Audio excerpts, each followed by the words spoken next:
স্নেহ পেয়ে আসছি আমাদের পরিবার। তো এখন আপনাদের কাছে আমার অনুরোধ, আমার বোনটার জন্য আপনাদের কাছে একটু আমার অনুরোধ। আমার বোনটা দেখেন, উনি একটা মেয়ে মানুষ। আপনারা মা বোনেরাও যারা এখানে আছেন, আপনারা একটা মেয়ে মানুষের কাছে খুব সহজে যেতে পারবেন। আপনাদের ভাগ্য অনেক ভালো।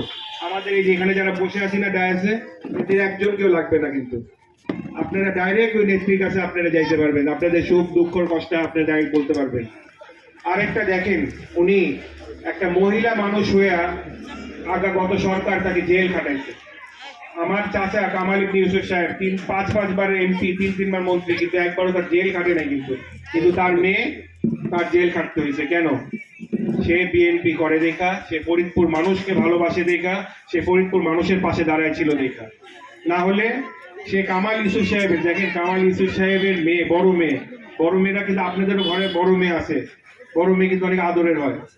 হ্যাঁ, কিন্তু সেই সব আদর সাদর বাদ দিয়া, সে ঢাকার এই আরামের জীবন বাদ দিয়া কিন্তু আপনাদের পাশে এসে দাঁড়াইছে। আমার বোনটার দিকে সত্যি কথা বলি, গত 1-1.5 মাস দেখলে আমার কষ্ট লাগে। কিন্তু বোন তো, সে সকাল 7টায় বাইর হয়, রাত্রে 12টায় 1টায় ফেরত আসে। তারপর খালি তো শারীরিক কি না, মানসিক ভাবেও কিন্তু একটা নির্বাচনে মানসিক অনেক রকম প্রেশার থাকে, কিন্তু মানসিক ভাবে সুস্থ থাকা যায় না। তো আমি তাই জন্যই আমি তার জন্য আপনাদের সবার কাছে অনেক দোয়া চাচ্ছি, আমার বোনটার জন্য দোয়া চাচ্ছি।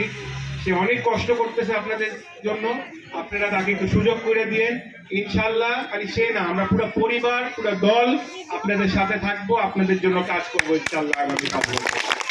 আমি আর বক্তব্য বাড়াবো না, আমার আসলে আরো অনেক প্রোগ্রাম আছে, কিন্তু আমাকে আরো দেখবেন ইনশাল্লাহ। আপনারা যখন চাবেন আমাকে পাবেন। আমার নেতা কর্মীদের বলতে চাচ্ছি যে আপনারা আমাকে পাবেন, এখানকার 14 নম্বর ওয়ার্ডবাসী আপনারা আমাকে সবসময় পাবেন। যেটা বললাম ইনশাল্লাহ, দোয়া ফরিদপুরকে একটা মাদক মুক্ত একটা সমাজ, একটা ঈদ গড়ে তুলবো আমরা ইনশাল্লাহ। এখানে ফরিদপুরে যেন মানুষ, ইভেন ফরিদপুর থেকেও যেন বের হইতে হয় না কর্মসংস্থানের জন্য, এখানে ওরকম পর্যাপ্ত কর্মসংস্থানের ব্যবস্থা আমরা এখানে ইনশাল্লাহ করে দিব। এই বলে আমার বক্তব্য শেষ করছি। জি, আসসালামু আলাইকুম। এখানে ইতিমধ্যে উপস্থিত হয়েছেন আমাদের পরিচিত ইউনিয়নের সাবেক চেয়ারম্যান উপস্থিত হয়েছেন আমাদের 14 নম্বর ওয়ার্ডের সভাপতি মাহমুদ মিয়া, আর আরও উপস্থিত নেতৃবৃন্দ সবাইকে। আর আমার বক্তব্যের সময় একটা কথা কিন্তু বলি, যে ওই সবাই নাম বলছি, আর বলতেছি কেন বলবে, বলার কোনো প্রয়োজন নাই। আমাকে এলাকায় বলার কোনো প্রয়োজন নাই, ওইলে এমনি আমাকে এলাকায় সবাইকে আজকে ধন্যবাদ। এখন হবে তাই না?